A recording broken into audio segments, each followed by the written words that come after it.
এই যে নৃশংস কাণ্ড এবং তারপরে প্রশাসনের তাকে হাইড করার চেষ্টা এই সন্দীপ ঘোষ ঢ্যামনাচোদাকে, এবং তাদের তরফ থেকে প্রথম থেকে ধামাচাপা দেওয়ার চেষ্টা, এই বলে যে suicide. What's the fact man? What the হেল?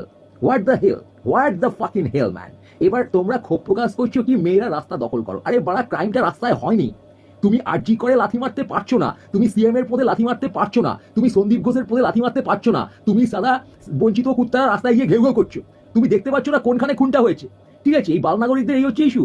বাল নাগরিকরা এত ভীত, তারা প্রশাসন বন্দুককে দেখে এত ভয় পেয়েছে, বা গাড়ে এত ভয় ঢুকেছে যে একটা অফিসে, সরকারি জায়গায়, হসপিটালের মতো জায়গায় সিসিটিভি নেই, সিকিউরিটি নেই, পুলিশ নেই, সেখানে খুন ধর্ষণ হচ্ছে রাতের বেলা অগোচরে, সেই জায়গাটা সেফ না। তুই বা রাস্তায় গিয়ে নাড়া লাগাচ্ছ যে রাস্তা, মেয়েরা রাস্তা দখল করো। প্রথম কাণ্ড হচ্ছে মেয়েরা এখানে কোথা থেকে আসছে শুধুমাত্র।